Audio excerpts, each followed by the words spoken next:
Good morning. Good morning. Some time ago, we switched from using a shaker to deciding prelude music would be a good choice to encourage people to find a seat and settle in. Since I'm the one playing the piano, the duty fell to me to come up with 30 seconds or so of music to get things started. I try to choose something that has a beginning and an end and a little bit in between. Sometimes that's not easy. Our AV person acts as stage manager at this point, and since my background is in theater, I'm very comfortable to be at the piano and wait for my cue, a hand signal from the AV booth.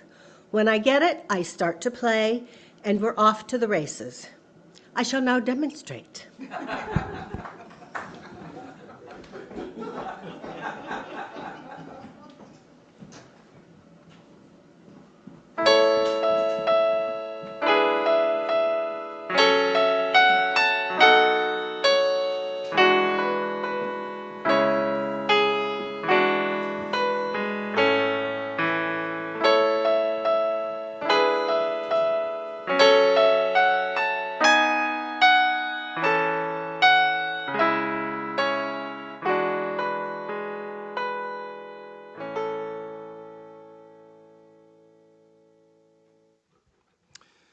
Good morning, all. Good morning. You have entered into a one-of-a-kind service in which we, the UUCC Worship Committee, will lift the hood to reveal the various components of our Sunday services, how they work, and how they were developed.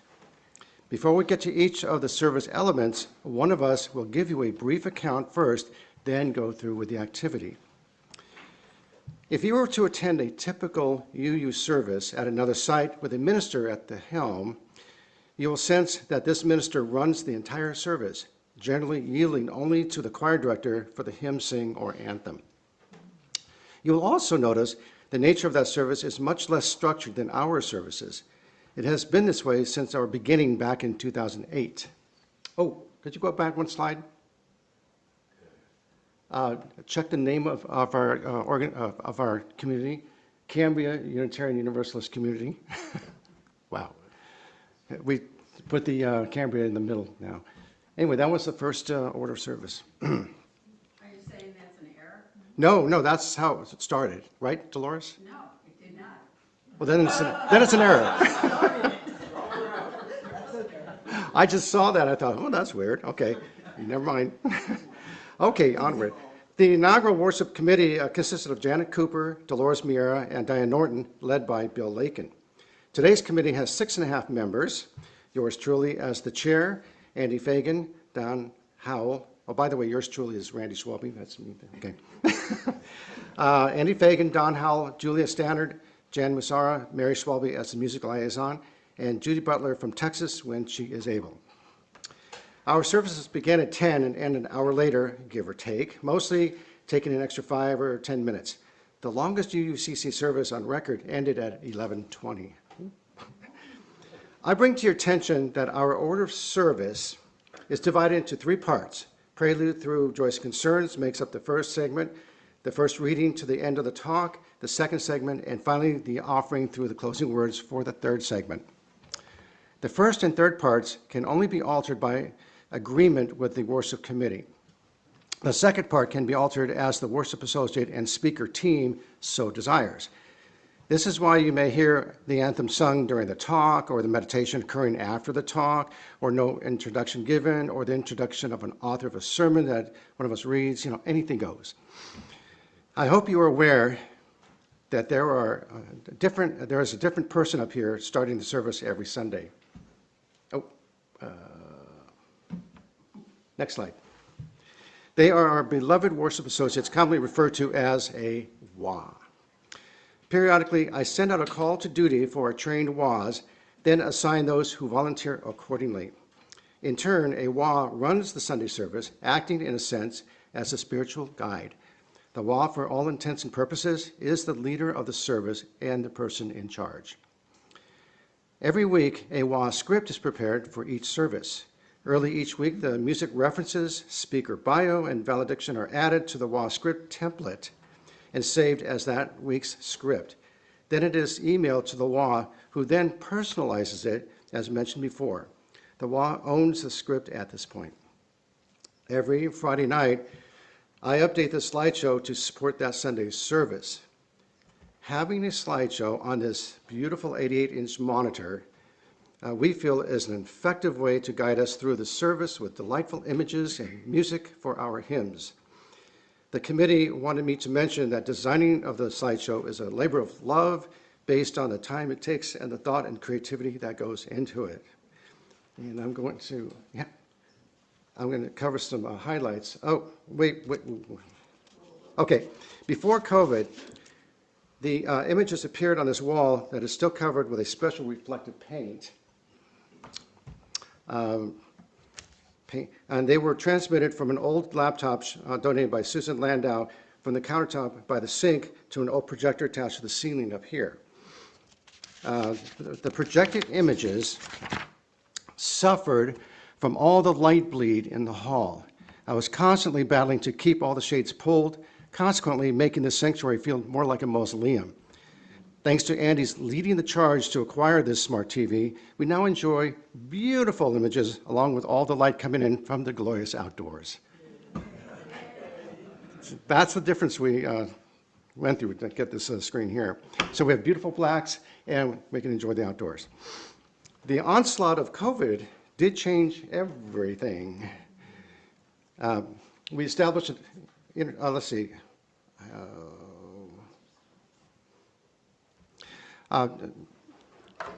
Julie, could you go to the next slide, please? Okay. All right. The onslaught of COVID did change everything. We established an internet account with Charter, then subscribed to Zoom. Andy and I busily created the AV Center in the back room. During the pandemic, just a handful of us were broadcast from right here in the sanctuary. However, all the equipment was out here. This place looked more like a television studio. Then we tucked it all away when we started letting folks back in. We decided to incorporate Zoom as a permanent feature of our services to enable those who can't attend in person. And as an amazing bonus, we no longer require the presenter to speak in person, meaning we have access to anyone in the world to grace our virtual pulpit live. Often, their family and friends tune in as well. And yet another amazing bonus is through the Zoom app, all services are now recorded and edited by Andy for our archives. And you can view them at any time. They're easy to get to. Okay, we use 4 laptops to run the AV. The host laptop simply runs Zoom. The sanctuary laptop delivers visual and audio from the sanctuary to the Zoom audience. The slideshow laptop delivers slides and videos directly to this monitor and to the Zoom meeting. And the monitor laptop over there provides visual cues to the WA and musicians. The visual input comes from 3 cameras. Number 1 focused on the lectern here, and number 2 focused on the music pit to my left, and number 3 is focused on all of you sitting out there. So smile, the world is watching, and wave. There we go, yeah. Okay, and this is how it all works.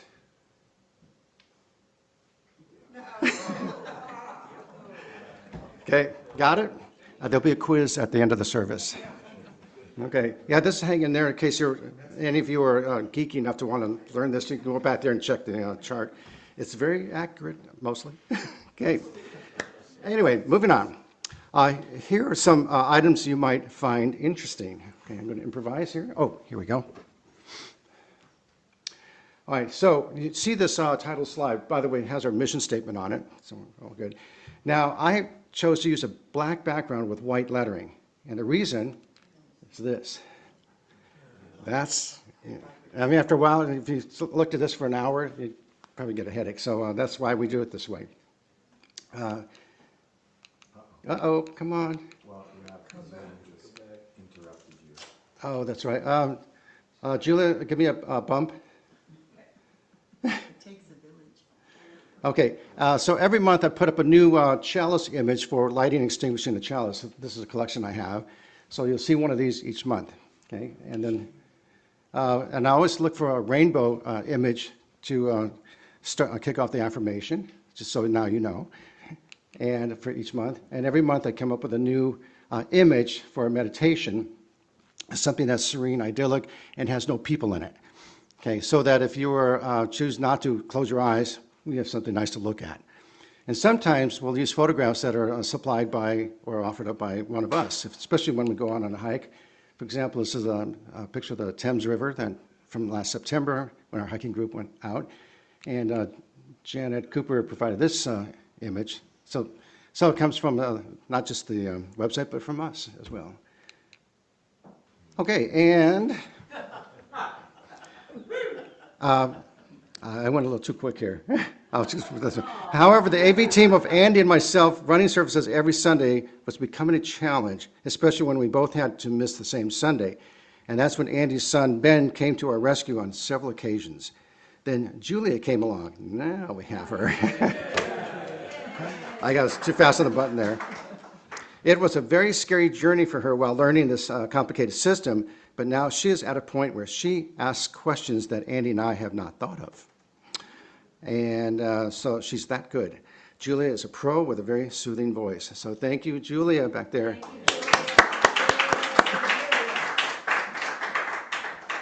Okay, nice looking outfit too. Until recently, our announcements occurred after the first hymn. The worship committee realized that announcements is not a spiritual component of the service and should occur before the ringing of the bell. So without further ado, announcements. We set aside this time for brief announcements that will be of interest to our community and friends. Please be succinct when announcing upcoming events or updates. If you have an announcement, please raise your hand, and when Julia or I call on you, please come up to the podium and unmute yourself and then speak. Okay, Wayne?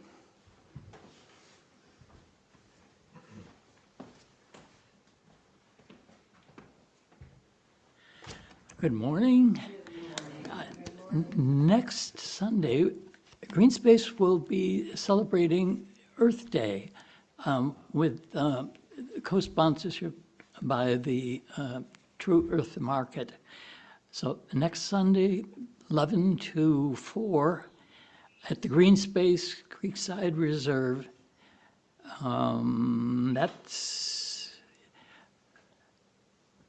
It's the most popular event of the year for Green Space, so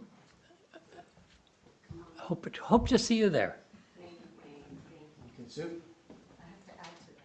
I'm just going to add to that. The UUCC has a table at Earth Day, and I will be setting that up and working it.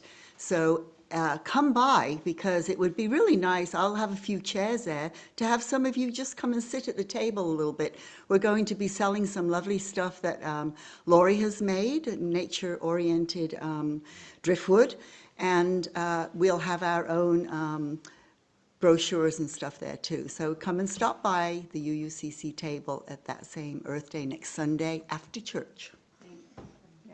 My daughter, Brian Albanese, has gathered together major musicians from the Central Coast and also from San Francisco. These young ladies are all wonderful performers, and the best thing I can do is read this part. The Feminine Collective is a supportive community for women in the music industry, bringing together artists of all experience levels to share original music, stories, and professional insight. Through intimate performances, the collective fosters connection, inspiration, and the shared power of music. It'll be this Saturday, the 18th, coming up at 1:30 p.m. at St. Paul's Episcopal Church, which has a lot of new improvements. Hope you can be there. Thank you. Sometimes I'm not close enough to the mic. This is, I think, 3 parts, which are 1A, 1B, and 2. So one is about the UUA, the Unitarian Universalist Association, of which our congregation is a member. And I was last night looking at what came in my mailbox, the UU World. I don't know how many people get this, but hopefully all of you do. The cover illustration is very exciting. It's from a new book based on Peter Mayer's song, Blue Boat Home. And I never feel so much at home in this space as when we are singing that song, truly. And so there's an interview in here with Peter and the woman who did the illustrated the book, and he's never had something done in a book before. Anyway, this magazine also is, the theme of it is Meet the Moment, which is also the theme of 1B, the UUA General Assembly in June this year, and we're looking for a delegate or two to attend on behalf of our community.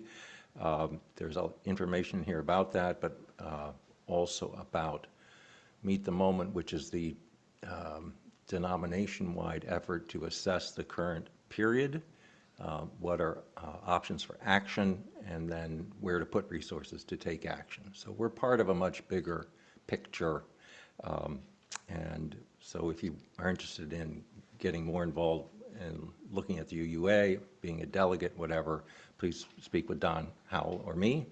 Again, that's the middle of June, but the price goes up April 30 for the congregation to pay for attendance. And then part two is this Saturday night is a potluck, and Nancy and Robert and I are the hosts. So get excited, bring lots of good food. We'll be here at 5, and as you know, food goes pretty fast once it gets set up. So, please come and celebrate with us. Thanks. Thank you. And next week, Catherine Ryan Hyde will present Reaching for Joy. All right, Andy.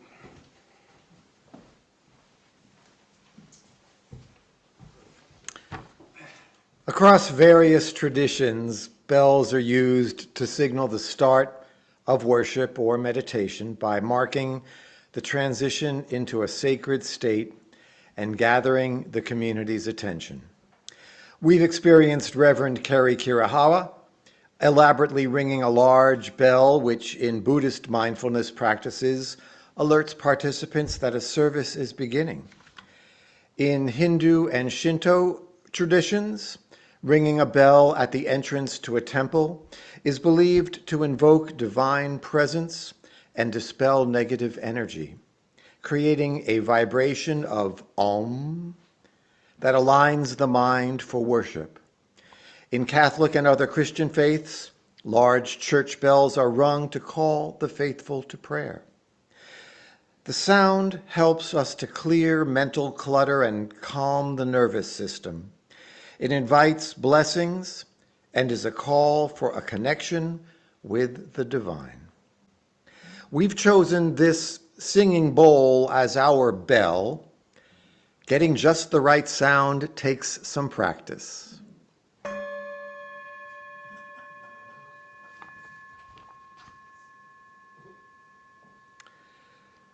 With opening words, we have the first opportunity for the worship associate to be creative, taking into consideration the topic to be addressed by that day's speaker.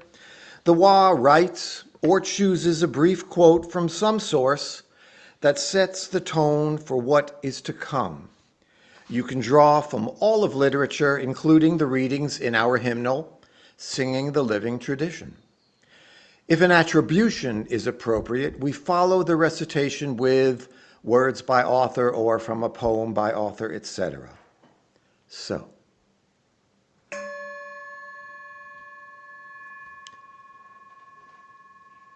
we come here amidst the discoveries and delights, the worries and woes, to find a moment to connect, to pause on the journey in gratitude and sorrow. It is good to be together. An excerpt from To Pause on the Journey by Linda Hart. The chalice is inspired by Jan Hus, born in 1370, a Bohemian Catholic priest and dean and rector of the Charles University in Prague. While the church reserved the communion wine, which was served in a chalice, for the priest alone, Huss shared the wine with the people so that they might have both bread and wine together. For these and other heresies, the church ordered Jan Hus burned at the stake in 1419. After his death, the people he served combined the fire of his martyrdom with the communion vessel to create the symbol of the flaming chalice, which became a symbol of freedom in Bohemia. In the 1930s, fast forward a couple of centuries, Austrian artist Hans Deutsch defied the Nazis by drawing critical cartoons of Adolf Hitler. In working with the Unitarian Service Committee, he designed an image of the chalice with a flame, once again as a Unitarian symbol. The flaming chalice also evokes a cross, which symbolizes our Christian history, and is off-center, symbolizing our progressive movement towards truth. The two rings circling the chalice represent the two main branches, Unitarianism and Universalism, which merged in 1961 to form Unitarian Universalism.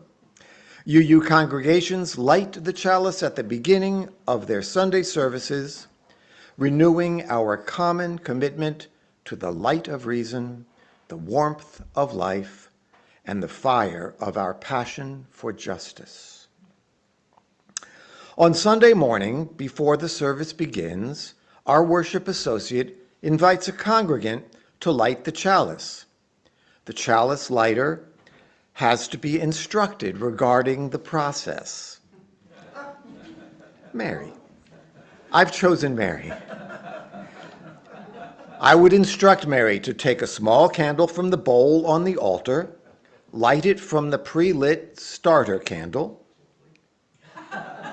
light the chalice, place the small candle into the vessel where it will burn out on its own, and then extinguish the starter candle. The WA selects the chalice lighting words from options provided in the script or from words found on their own, and reads while the congregant lights the chalice. Mary Schwalbe will light the chalice today. We gather this hour as people of faith with joys and sorrows, gifts and needs. We light this beacon of hope as a sign of our quest for truth and meaning in celebration of the life we share together. Imagine music being the connective thread, stitching together the pieces of our worship service, much like a beautiful patchwork quilt. This quilter is given a few pieces of cloth, a title, a blurb, and ideally 2 readings to work with. There are times when the designer furnishes everything the quilter needs, but more often the quilter painstakingly and lovingly searches through her huge trunk, our hymnal and popular songs, to find just the right pieces of material in the most appropriate shades, colors, and textures of fabric to make the motif pop. Before we sing the first hymn, let me remind our remote participants to leave yourselves muted. However, we want you and whoever is with you to sing with us as big and loud as you like. Make it a joyous experience. Please stand in body or spirit and sing the opening hymn, For the Weaving of Our Lives. Words, Amanda Udis Kessler. Music by Conrad Coker. 3, 4.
Welcome.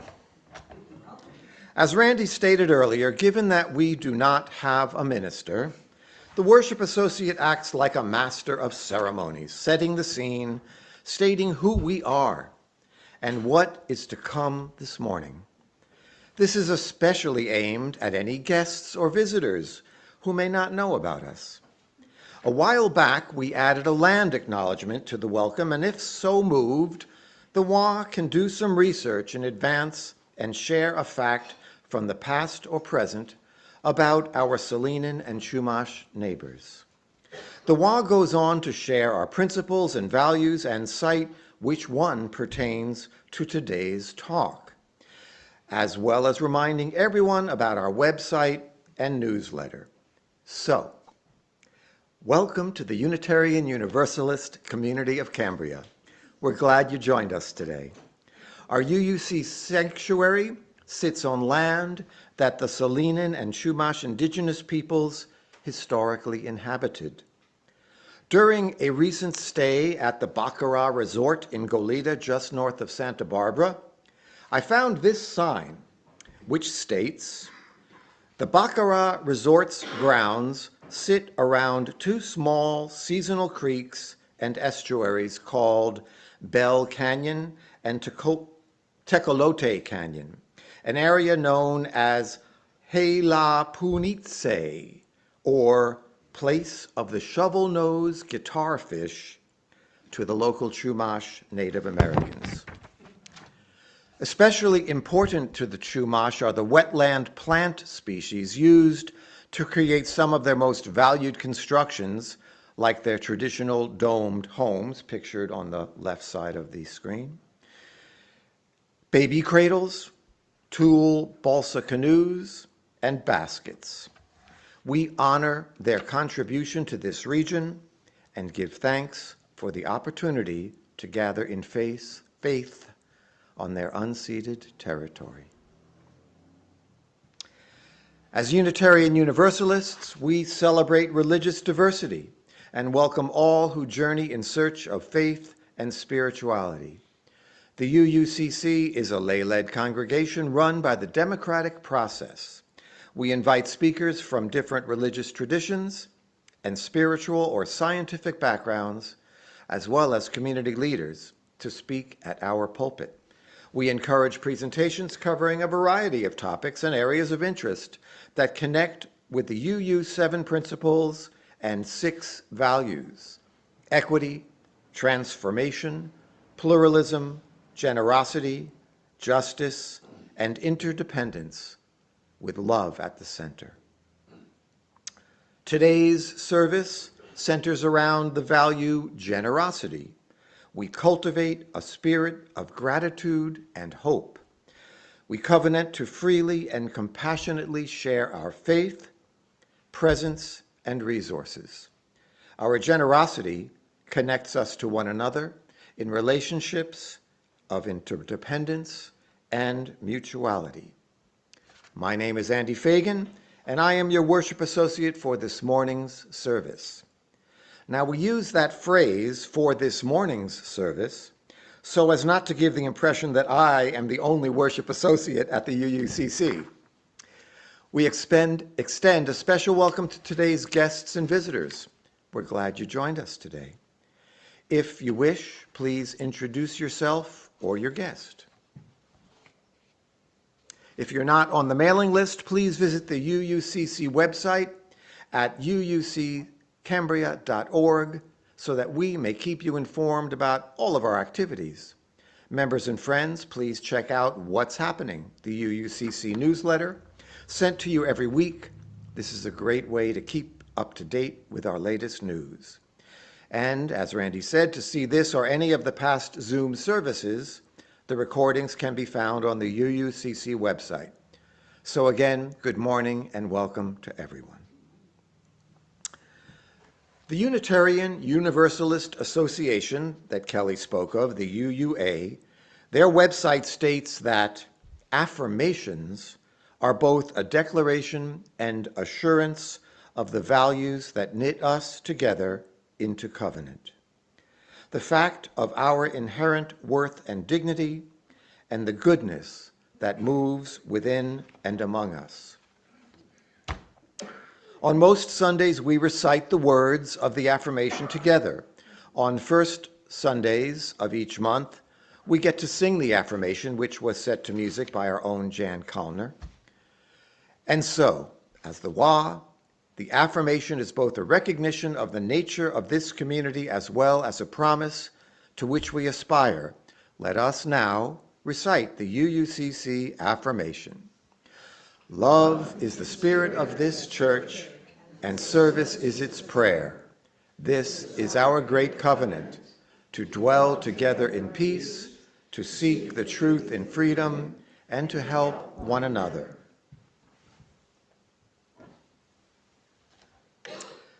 Also on the first Sunday of each month, another part of our service is a recognition of people's birthdays. This special candle is preset on the lectern and already lit in order to avoid any challenges with lighting things. It is turned by the wah to reveal the words, "Happy Birthday." I personally find this a lovely way to share in community. But it's not the first Sunday, so we're not going to do it. A moment of witness is an opportunity for members of the UUCC to share something that has had a profound impact on their life, that especially informs their faith and hopefully helps the rest of us deepen our understanding of Unitarian Universalism. These should be written out ahead of time and only last a moment or two. If and when a member wishes to share a moment of witness, please inform one of us from the worship committee, and we will happily schedule your moment of witness accordingly. We especially hope this provides an opportunity for members who are heard from less often to share their experiences. Here is my moment of witness. Recently, my wife Mimi and I, along with our daughter Hannah and 5-year-old granddaughter Olivia, attended the bat mitzvah, that is the Jewish coming of age ceremony, for a friend's daughter, Rosie, up in Portland. It was a beautiful ceremony, and I was so moved to watch Olivia observing 13-year-old Rosie recite her portion of the Torah and share a life lesson with the congregation. During the ceremony, the sacred Torah is taken from the altar and carried through the congregation by Rosie and her family. Congregants are encouraged to touch it with their prayer books or shawls. Olivia had never seen such a ritual before. She stepped out from her seat into the aisle and touched the Torah. That evening at the celebration party, Rosie's dozen or so friends embraced Olivia in the purple dress, with her back to us, teaching her dances and playing games together. She was delighted. It was a grandparent's joy to watch, and a wonderful expression of a community drawn together by faith.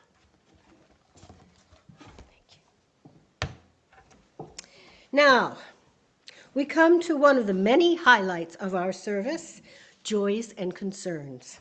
The suspense is maddening. Who will get up first? Will people collide with each other in their eagerness to share? Will each congregant be able to light one of these recalcitrant candles, successfully place it in this beautiful vessel created by our own Ted Key, and then stand on the yellow asterisk before speaking? Will the wah remember to turn the microphone? Will the wah remember not to invite people up, but allow them to be so moved to do so? Will the congregant keep their composure? And if not, will we be loving and accepting? Will the Zoom attendees unmute themselves or be able to unmute themselves? Will our AV tech successfully facilitate this complicated sequence? So many levers, so many switches. And lastly, will the wah remember to return the microphone to its original position? So many concerns regarding this part of the service, and yet so many joys as well. As a group, We, the worship committee, spend an inordinate amount of time discussing this one aspect of the UUCC morning service. We are determined to get it right. We strive to make this occasion much different from the announcement segment early in the service. All joking aside, this is a spiritual moment on a par with the meditation. Think perhaps of a Quaker meeting where no one talks at all until they are moved by their spirit. Unbidden, we invite each other to share a joy, a sadness, a moment of gratitude or concern. Our most recent adjustment is to ask the worship associate to step aside and become a bystander so all can feel free to come forward. You'll notice Don was the first one to do that last week. It worked pretty well, fingers crossed. That said, I shall now move the microphone, step off the podium, and invite you to share at this time. Don't worry if you don't get everything right. No one is keeping score.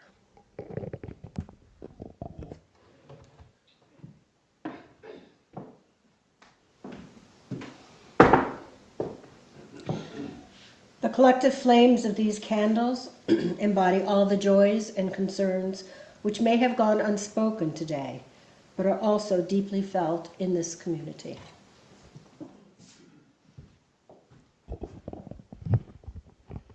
Good morning. For the first reading, we incorporate typically 2 readings in each service. A reading is 2 to 3 minute excerpt or article from a published source to be read before the meditation, and a second one after meditation. The readings are chosen by the speaker and are intended to set the table for the morning's talk subject. They also serve as a window into the speaker's inspiration and passion towards the subject at hand. Readings are commonly short articles, excerpts from a book or magazine, a formal document, or even poetry. The first reading is an AI-generated take on the lay-led Unitarian Universalist service. A lay-led UU service is a worship gathering organized and facilitated by the members of the congregation, the laity, rather than by an ordained minister. These services are a hallmark of UU shared ministry, which emphasizes the spiritual leadership and truth-seeking. That spiritual leadership and truth-seeking are responsibilities for everyone, not just the clergy. They are planned and conducted by the congregation members rather than an ordained minister. These services, common in smaller fellowships or on Sundays when a minister is absent, focus on shared leadership, personal testimonies, and democratic participation. Some smaller congregations, often called fellowships or communities, choose to be entirely lay-led and never hire a full-time minister.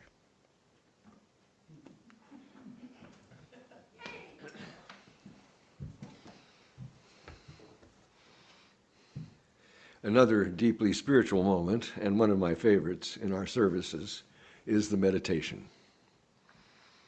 In the 1950s, growing up as a Unitarian, I don't remember a period of meditation as being part of the usual service. However, some 60 years later, by 2009, it had become an important part of our services here at UUCC. This moment of meditation could be considered to come from any number of sources.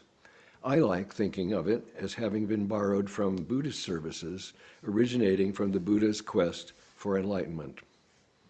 For about 1 minute, we all sit quietly to reflect. One can meditate at any time in total privacy or even with others around. But to sit with 35 or so of your close, high-energy UU friends doing the same is indeed remarkable. The complete silence allows you the space for deep reflection, knowing everybody else is doing the same. Now, in order to preserve that silence, Randy had to replace the clock in the AV office with one with a sweep second hand. The ticking was amazingly loud during the supposedly quiet minute.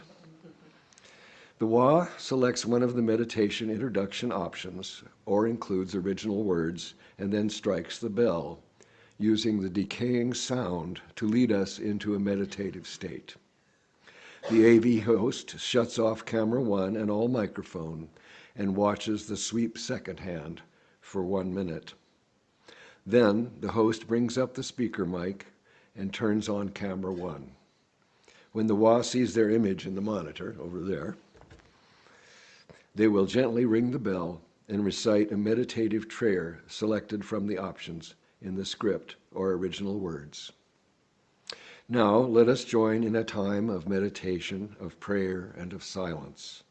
Let us seek the quiet and the calm, laying aside our struggles, and in the silence, may there be a reverence in our hearts, a thankfulness within our spirit, and a deepened understanding of the meaning of our lives.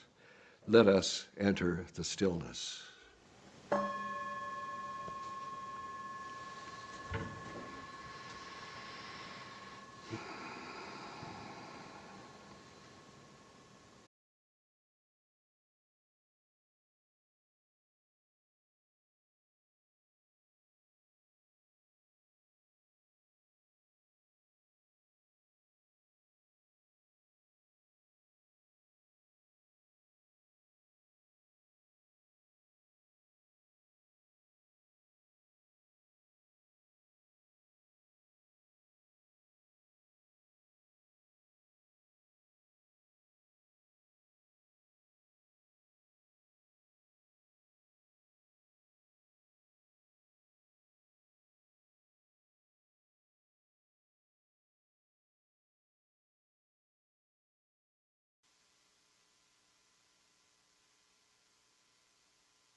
When love and compassion are present in us and we send them outward, then that is truly prayer. Further, in sending love outward, we may notice a change in our own heart.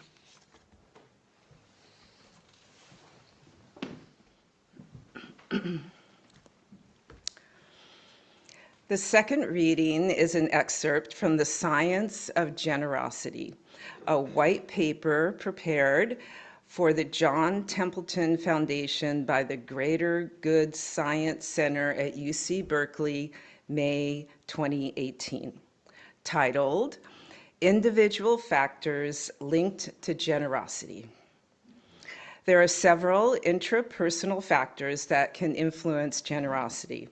Feelings of empathy, compassion, and other emotions can motivate us to help others. Certain personality traits, such as humility and agreeableness, are associated with increased generosity and a person's tendency to engage in pro-social behavior may be considered a personality trait in itself. A person's values, morals, and sense of identity can also modify how willingly they engage in generous acts. In addition, research suggests that gender and religion may influence generosity, although the findings from different studies have sometimes shown conflicting and nuanced results. An anthem is a rousing or solemn celebration or song of praise. Or what about national anthems? We could dig a lot deeper, or for our purposes agree that at UUCC we use this term to single out a song as being a special treat or a feast for our ears. A perfect example, last week Steve Nathanson shared a song he was inspired to write about a memorable visit to Limekiln State Park in Big Sur. The task of selecting music for our services involves getting as much upfront information about the presentation as possible, which isn't always easy. Reaching out to upcoming speakers for music suggestions is a regular practice. Wayne Atto, our speaker last week, mentioned a Beach Boys song, Big Sur, that he thought had a disappointing melody, but he liked the lyrics. He added that Steve Nathanson had sung a song in the past that might be fitting, but he couldn't remember the name of the song or when it had been sung. But we keep a historical record of our services called the speaker schedule, which includes the music. So I was able to track down the song, and fortunately Steve was here in town and willing and able to sing for us. Most Sundays, though, we sing a hymn together. Why does the worship associate say, please stand in body or spirit and sing? The practice of standing to sing does come from our ancestral faith traditions, and although standing is not mandatory, it is strongly encouraged. Why? To wake you up?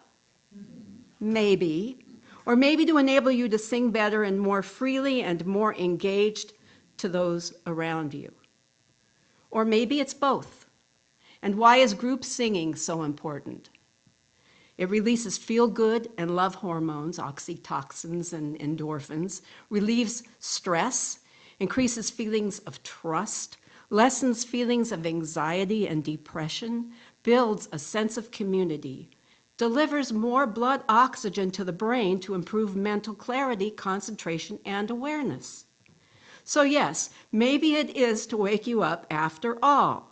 So now, let's joyfully rise in body or spirit and sing. Let us sing. Words by Christy Dachelet, music Paul Winchester. 1, 2, 3.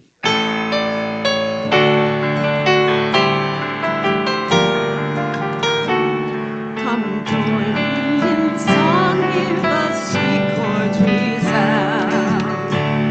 Our voices together be heard all around. Come join in the song as the blessings abound. Let us sing, we are blessed. Let us sing.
At this point in the service, the WA reads a brief biography submitted by the speaker.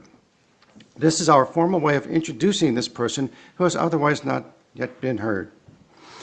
The presenter is allotted 20 to 25 minutes to deliver their message.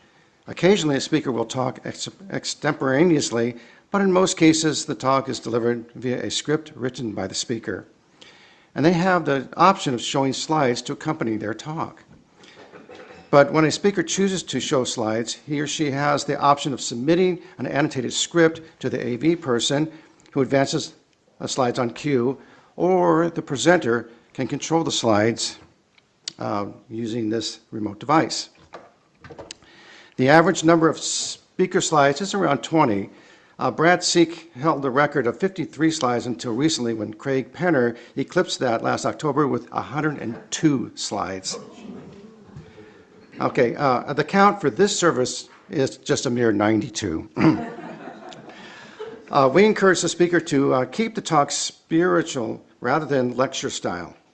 Of course, I never have to remind our guest ministers of this, but professional speakers, such as college professors, on the other hand, could speak uninterrupted for a couple of hours and would do so if given the chance. Occasionally, I have to do a little coaching, especially regarding time management. The vast majority of the talks fall into one of these 7 areas of interest: social justice, environmental justice, spiritual growth, religious history, covenant of right relations, community outreach, and religious or cultural celebrations. Not to toot our collective horn, but we could argue with confidence that our congregation is treated to a richly diverse points of view and a vast span of the knowledge continuum. We are often treated to 4-star sermons, and they are always received with deep gratitude and appreciation. Based on the availability of the UUA has established an in-depth program for running lay-led services featuring in-depth programs, materials, and internally focused group activities. We have not formally engaged in this program, but one of the key features we do employ is the 3 or 4 congregational circles we hold each year. And they always deliver by bringing us closer and strengthening our spiritual bonds. Bottom line, we believe we have achieved a well-balanced scheduling mix of internal speakers, external speakers, congregational circles, and specialty services such as this one. Also, we have encouraged members to find and read other people's sermons throughout the year. And we try to keep it interesting and spiritual. The worship committee schedules speakers 3 months in advance, and our search is based on leads that can come from any of you and the committee's evaluations of past performances. The speakers, WAs, AV personnel, sermon titles, blurbs, and music entries are all kept in a dynamic speaker schedule on the Google Drive. It is not only the scheduling authority, it also serves as a historical repository, dating all the way back to January 1, 2012, when the late Charlie Archibald spoke on Rationality or Piety, a Clear Choice. Remember that one? We have the detailed entries, WA script, and slideshow for every service held since then in our archives. So we're ready if anyone desires to write a book or produce a documentary about us. Finally, we of the worship committee feel the gratitude of our efforts by your attendance, averaging around 39 each Sunday, your engagement throughout each service, and the enthusiastic responses to the speakers afterward. This is a significant part of what makes our community beloved. The offertory, which is what some churches call this part of the service, we call it the offering, where we accept offerings. Our monetary offerings are used to support the church, pay the bills, and run our socially responsible programs. We have a 4th Sunday program at our annual meeting, we decide which organizations will receive funds quarterly from this UU community.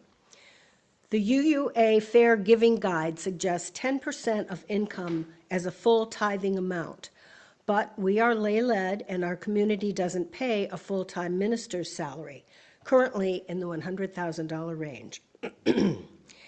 That gives us some leeway, thank goodness. For the financially strained, we only ask that the membership expenses to the UUA be met. The rest of us contribute a fair share according to our abilities. That's the business part of the offertory. For me, the fun part is music. No matter where I attend a religious service, no matter what denomination, I always look forward to the offering. That's my treat. The highlight for me was attending St. Augustine's Cathedral in Vienna, where the offering music was Mozart's Mass in C minor. Full orchestra, organ, chorus, and soloists. I couldn't move. I became a member at UUCC in 2012, and when we moved into this beautiful sanctuary, I started playing music with Mary almost immediately. I schlepped my keyboard and amp here for months. Sorry. When on a trip to Costco, I saw this beautiful electric Yamaha Grand. I called Mary, who called Dolores, who probably called a whole bunch of other people. All the while, I sat staring at the piano. Half an hour later, we owned it. Pretty good investment, I think.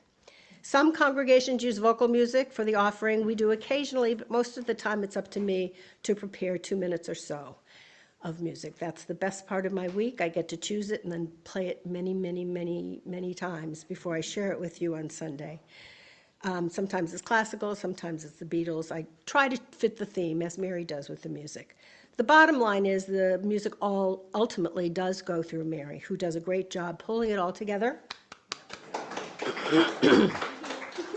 week after week, and I'm happy to be a part of it. The morning offering will now be given and received. Please remember, we are a self-sustaining congregation and provide all financial resources for our many ministries. We recognize the spiritual value of generosity and invite you to participate. If you are viewing this service remotely, please use one of the methods shown on the screen. I'm going to play something now while you dig in your pockets. Please be generous.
Thank you, Dan. Our thanks for all gifts given and received for the work of this community. Speaking, the closing hymn should give us a real sense of our connectedness, as well as tie in with the particular message of that Sunday's presentation. At times, this will be a rousing and joyful celebration. Maybe we'll even break into dance or hold hands and sway, while also evoking the meaning and the purpose of our faith and our time together held in community. We will encourage each other to take this love out into our outer community and into the world until we meet again. But there are times when the mood may be more quiet and reflective. For example, last week we sang number 4, I Brought My Spirit to the Sea, a hymn that demonstrates our interconnectedness to nature around us and our collective need to listen to that small voice within each of us. So today we'll sing 2 hymns. one of each of the two varieties to close. First, hymn number 123, Spirit of Life, which is not usually sung as a closing hymn, but is a wonderfully written prayer by Carolyn McDade for going forward with clear intention and purpose. Then we will follow by singing hymn number 1024, When the Spirit Says Do, a song that is at its roots an African American spiritual and is attributed to the civil rights period. The arrangement in our hymnal is by Mark Freudent. Randy always points out how similar the melody is to Secret Agent Man, and it's fun to sing. Please stand. Joy and spirit and all that jazz. I don't have that part in here. Okay.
we've established a routine to recite a brief confirmation of all that took place in the service called a valediction.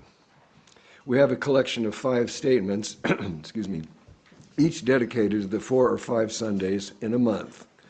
In so many words, we are making a vow to incorporate our newfound knowledge and spiritual connection in our lives moving forward. After we recite the valediction, the vow will cover any flames on the altar, then snuff out the chalice flame. Remember, the chalice flame is the first to be lit and the last to be extinguished. As we prepare to extinguish the chalice, let us recite the valediction. The flame of this chalice will no longer burn today, but the light of the flame within our hearts continues to shine brightly, illuminating the love felt in our community. Please extinguish your chalice at home now. The closing words is based on a benediction given at the end of a common religious service by the minister, in our case, the speaker. However, we all stand up and form a large circle, holding hands when it is safe to do so. This practice is called clipping the church, and it represents unity and spiritual connection. Now let's do it. Let us form a circle and join hands.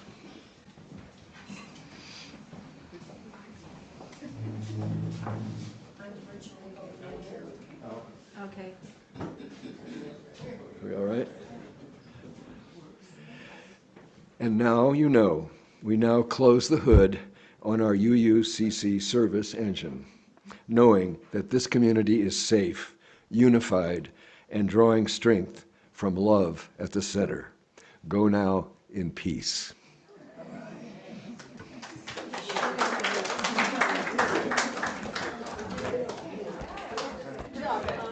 It's nice.